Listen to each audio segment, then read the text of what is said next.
Well, time and again we have said this sentence, India has decided to stop playing catch up, but the very happy part is we actually have stopped because we've entered the GaN club.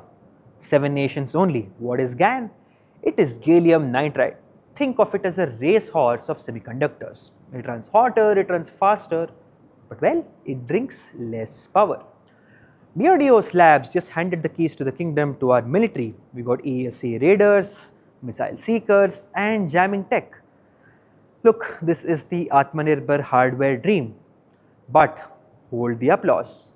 Let's look at the narrative war.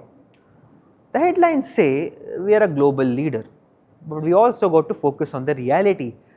We've baked the first loaf of bread, and now we need to build the industrial bakery.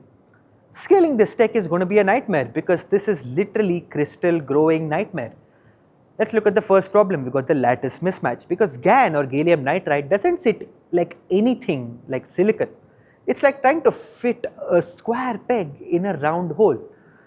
Dive deep into the chemistry, the atomic spacing is off, it causes cracks, microscopic speed bumps, electrons hit these bumps, lose energy and die. But look, we're not in a chemistry class today, let's talk about the result. All of this means high failure rates.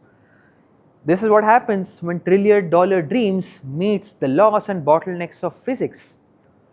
But look, then there's the speed, or let's say the lack of it, because silicon ingots grow like weeds. What about GaN? Gallium nitride grows at a rate of millimeters per day.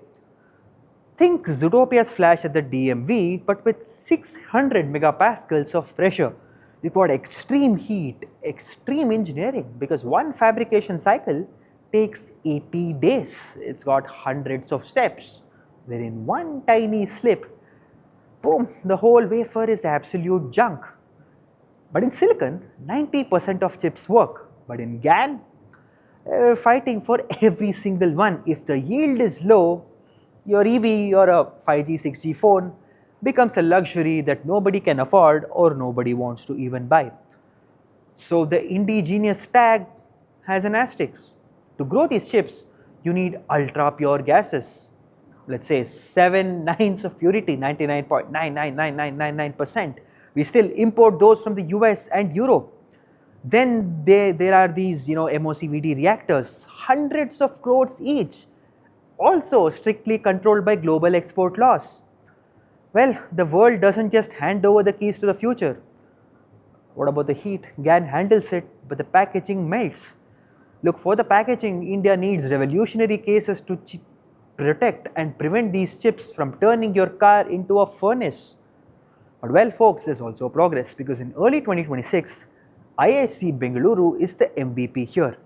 They've just patented a gate stack technology. What does it do? It just makes GaN behave like silicon.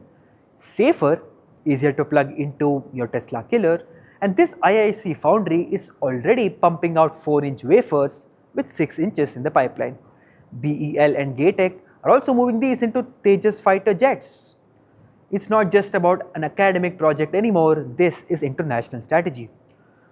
Well, we've got a lot of details, but the bottom line for you now, the 5G tower near your house or the EV car you're eyeing, by the end of the year, the guts, the core of these machines will be made in India. Fair to say we've mastered the science and now we've got to build the factories.